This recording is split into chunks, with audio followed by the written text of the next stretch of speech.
सरकार मान नहीं रही, ज्यादा कैडी पड़ रही सरकार। अपना ले आइयो झंडा झुंडा भी लगाना, लाठी गोदी भी साथ रखियो अपनी झंडा लगाने के लिए, समझ जाइयो सारी बात, ठीक है। झंडा लगागा, तिरंगा भी झंडा वैसा भी लगा लियो उस पर। और आ जाओ बस, अब बहुत बोल दिया, अब आ जाओ जमीन बचाने के लिए, आ जाओ, अपनी जमीन नहीं बच रही। नमस्कार दोस्तों, जय श्री राम। तो कल जो दिल्ली में उपद्रव आप सबने देखा वो यूं ही था। इसके पीछे ये खालिस्तानी जो दंगा कर रहे थे, उपद्रव कर रहे थे ना, ये मुख्य दोषी नहीं है। ये दोषी हैं, इनको सजा मिलनी चाहिए, जेल होनी चाहिए, इनकी तुड़ाई होनी चाहिए, कंबल कुटाई होनी चाहिए, लेकिन मुख्य दोषी नहीं है। आज हम वीडियो में मुख्य दोषी के बारे में बात करेंगे। वीडियो पूरा देखते रहिएगा, बहुत इंटरेस्टिंग होने वाला है। और जिन जिन लोगों ने जिस प्रकार से फेक नरेशन और झूठ क्रिएट किए हैं कल, उसके बारे में बात हो।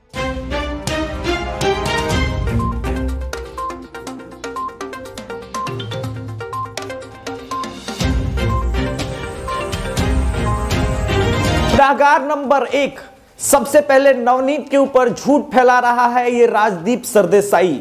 लाइव न्यूज चैनल पे जब पूरे दिल्ली में उत्पात हो रहा है, नवदीप जो है या नवनीत, वो बंदा जो है ट्रैक्टर पे स्टंट कर रहा था, जो कि उपद्रवी था, और स्टंट करने के चक्कर में ट्रैक्टर पलट गया और मर गया।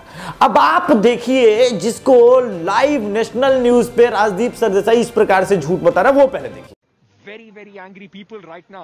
Do you see the situation diffusing right now?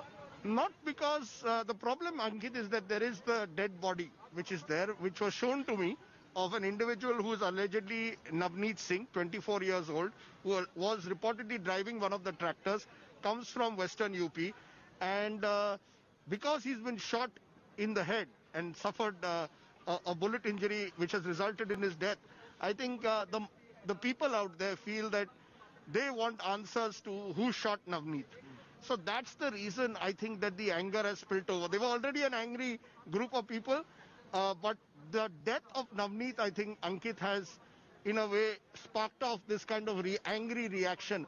They are telling me at least that they will not leave the space until they get justice for Navneet.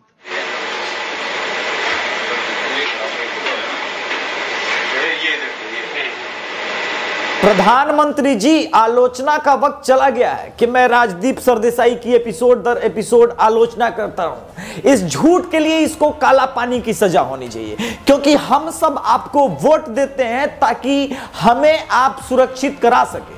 मगर आप देख सकते हैं दोस्तों स्क्रीनशॉट में कि दिल्ली पुलिस बेचारी खुद लाल किले पे अपनी जान बचाते हुए किसी प्रकार से नीचे उतर रही है इन उपद्रवियों के आगे। हमारी सुरक्षा कौन करेगा? आज ये मूलभूत प्रश्न हमारे आगे आके खड़ा हो गया है। इन उपद्रवियों से, इन जिहादियों से, इन उपद्रवियों और जिहादियों को बनाने के पीछे एनडीटीवी, राकेश टिकैत, एनडीटीवी के रवीश कुमार, अभिषार शर्मा, पुण्य प्रसून वाजपेयी, आरफा खानम शेरवानी, राणा अयूब, बरखा दत्त, ऐसे लोगों का नेक्सस है। यही लोगों ने ऐसे उपद्रवियों को बनाया। दोस्तों, एक बात मार्क करने वाली है, उपद्रव कहीं भी हो, कल दिल्ली में ये झूठे खालिस्तानियों के द्वारा जो अन्नदाता बनने की कोशिश कर रहे हैं, इनके द्वारा उपद्रव हो, या फिर इसके पहले जो शाहीन बाग में उपद्रव हुआ हो, या फिर इसके पहले जो जेएनयू में उपद्रव हुआ, इन सब में एक कॉमन लिंक है, योगेंद्र यादव। ये रवीश कुमार के बड़े फेवरेट है। नमस्कार, मैं मैक्सेस से अवार्डधारी, आज हमारे साथ योगेंद्र यादव है। तो योगेंद्र जी, किस प्रकार से अपना सुनियोजित ढंग से आपने दंगा चलाया? अब देखिए क्या है कि दरअसल हमने खालिस्तानियों को बोला तक हो कि तुम जो है उग्रवादी तो पहले से ही हो, लेकिन तुम इस बार अन्नदाता बन के जाओ। तो दिल्ली पुलिस सिर्फ मार खाएगी, तुमको मारेगी नहीं, और तुम जो है झंडा फेंक देना। जो लोग ये कह रहे हैं, दलाल तुम्हारे जैसे रवीश कुमार, कि इन लोगों ने तिरंगे का अपमान नहीं किया, तो मैं 6 सेकंड का आपको क्लिप दिखा देता हूं। इसी क्लिप में जो है 6 सेकंड के अंदर आपको देखेंगे कि किस प्रकार से वो खालिस्तानी जिहादी जो है वो अपना धार्मिक निशान लगाने से पहले तिरंगे को नीचे फेंक रहा है। हाथ में लेके हैं। तो ये तिरंगे का अपमान उन्होंने किस प्रकार से किया।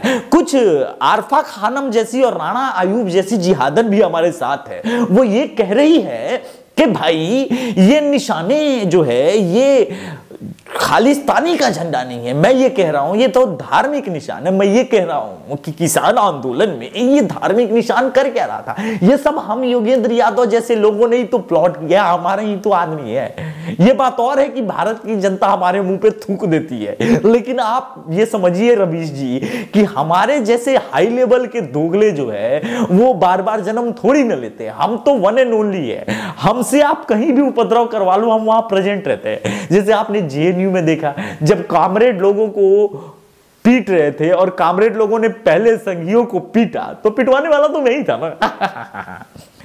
तो आप ये बताइए कि इस दंगे के बाद किसान आंदोलन को कहां देखते। देखिए किसान आंदोलन का जो है, हम तो किसान आंदोलन के नाम पे पूरे देश को हाईजेक कर लेंगे, क्योंकि हमारे साथ आप ये समझिए कि भाजपा के समर्थन में वही 43% वोट है। हमारे साथ सपा है, बसपा है, खुद जिहादी नेटवर्क ऑफ अलकायदा है, कांग्रेस है, पूरा पाकिस्तान है। फंडिंग ही फंडिंग है भाई। हम तो कुछ भी कर सकते हैं। सवाल यह है कि क्या नरेंद्र मोदी अपने पुलिस वालों को ऐसे कुटते हुए देखने के बाद भी चलाने की हिम्मत रखते हैं गोली? नहीं चल सकती। आप जानते हैं ना भाई। नहीं, हम जानते हैं, आप जानते हैं इस बात को। तो एनडीटीवी के दफ्तर में बैठा हुआ हर एक जिहादी जानता है कि वो नहीं चला सकते। आप समझ रहे हो ना। तो ये वास्तविकता है बिहाइंड द सीन। जिस प्रकार से आरफा खानम शेरवानी, राजदीप सरदेसाई, बरखा दत्त, राणा आयूब ने इस किसान आंदोलन के नाम पे जो फार्म बिल को मिस इंटरप्रेट किया, ये अड़हातियों से पैसे खाए हुए लोग हैं। ये सारे वो लोग हैं जो अड़हातियों के समर्थक है, दलाल है। आप देखिए जो लड़का मरा है ना, उसकी लाश पे जो ये तिरंगा लपटाने का ये जो ड्रामा कर रहा है, आप जरा उसके कड़े का क्लोज लुक देखिए। आप जब देखेंगे तो पता चलेगा कि उस पे खालिस्तान लिखा हुआ। और आप कह रहे हैं कि भाई हम गलत समझ रहे हैं। मैं पूछ रहा हूं कि इस आंदोलन में ये तो मानोगे कि 30% 40% खालिस्तानी बैठे हैं आगे, फिर ये आंदोलन कहां से रह गया। धार्मिक झंडा इसीलिए फहराया गया क्योंकि आप देखिए उसके बाद हो क्या रहा है।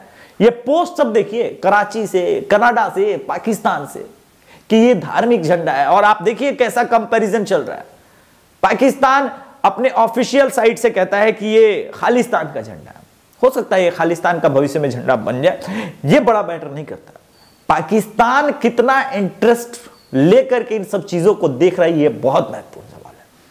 और ये वही रवीश कुमार है ना जो 2 दिन पहले अपने प्राइम टाइम शो में कह रहे थे, नमस्कार मैं मैग्सेसे से अवार्डधारी, कल जब किसान आएंगे परेड करने, ट्रैक्टर परेड, तो दिल जीत लेंगे भारत के लोगों का। बेशक जीत लेंगे, वो जीत तो लिया पूरे दिल्ली का। दिल्ली पुलिस, महिला पुलिस वालों के कपड़े फाड़े गए। साक्ष्य है, नितिन शुक्ला जी ने ट्वीट किया है। अब आप बताइए कि ये किसान अन्नदाता कर सकता है?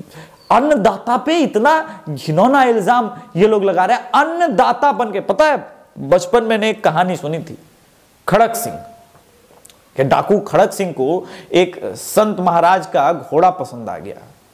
तो पहले जोर जबरदस्ती से छीनने की कोशिश की तो नहीं छीन पाया। उसके बाद उसने साधु का भेष बनाया, खड़क सिंह ने साधु का भेष बनाया और वो घोड़ा उस संत से छीन के लेके गया। जब वो लेके जा रहा था तो संत ने कहा कि देखो तुम घोड़ा लेके जा रहे हो, मगर ये बात तुम किसी से मत कहना कि तुम किस भेष में आए थे और मुझसे घोड़ा लेके जा रहे हो। खड़क सिंह ने पूछा ऐसा क्यों?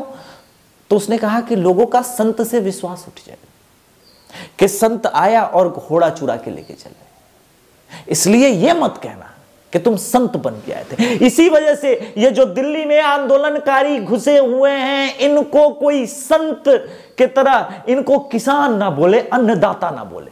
अन्नदाता कौन होता है मैं आपको बताऊंगा। हमारे घर में ठीक जहां मैं अभी शूट कर रहा हूं, पीछे हमने लौकी, नेनुआ, पपीता बो रखा है। हम जानते हैं फूड की, खाने की कीमत, एक एक अन्न की कीमत। अन्नदाता इस तरह से ट्रैक्टर पे जिहाद करने नहीं निकलते। दिल्ली पुलिस, महिला पुलिस के कपड़े नहीं फाड़ते, पुलिस वालों को पीटते नहीं है भीड़ में, लाल किला पे तिरंगा कोई दे रहा था, उसे फेंकते नहीं है जमीन पे। और ये धार्मिक चिन्ह लगाने वाले लोग कह रहे हैं मुझे कि ये तो धार्मिक निशान है। पूछिए इन दोगलों से, इन जिहादियों से कि इस पूरे किसान आंदोलन के नाम पे ये धार्मिक झंडा क्या कर रहा है, इसका जवाब ये दोगले नहीं दे पाएंगे। और मैं एक बात बता दूं दोस्तों, आज जो ये इन लोगों के साथ खड़े हैं ना, हर एक बंदा मैं बता दूं सिर्फ इस सरकार का विरोधी है, तभी ये ऐसे लोगों के साथ खड़े हुए हैं, एनार्किस्ट के साथ, दंगाइयों के साथ। शर्मनाक है, शर्मनाक है। कल तक यही बोल रहे थे कि ट्रंप पे देखो, ट्रंप के समर्थक कैसे कर रहे हैं, आप जरा देख लीजिए। बाकी मैं एक ही बात सरकार से कहूंगा, जिन जिन पत्रकारों के मैंने नाम लिए उन सबको काला पानी से कम का सजा नहीं होना चाहिए, सीधा जेल भेजना चाहिए, सीधा जेल। इन्हीं लोगों ने इन आंदोलनकारियों को भड़काया है, यही लोग ब्रेन बिहाइंड द सीन है। रवीश कुमार, राणा आयुब, बरखा दत्त, आरफा खानम, झूठवानी, शेरवानी, राजदीप सरदेसाई, राकेश टिकैत, अजीत अंजुम, ये वो लोग हैं जो असली ब्रेन बिहाइंड द सीन है। इन्हीं लोगों ने किसानों को बरगलाया है, इन्हीं लोगों ने झूठे अन्नदाताओं के नाम पे ये लोगों को बरगलाया है, अड़हातियों से पैसे खाए हैं इन लोगों ने। मेरा संगीन इल्जाम है, इन सबको टॉर्चर कीजिए, इन सबको जेल भेजिए, तब जाके ये सब कुछ ठीक होगा, वरना असली कल्प्रिट नहीं पकड़े जाएंगे। ये सब तो इनके कंधे पे उठा के बंदूक चला रहे हैं बौद्धिक आतंकवादी, जो दफ्तरों में, एसी कमरों में, एनडीटीवी के दफ्तरों में बैठ के इस प्रकार का प्रोपेगेंडा षड्यंत्र रच रहे हैं, वो असली दोषी हैं। इन सबको जेल होनी चाहिए। जय श्री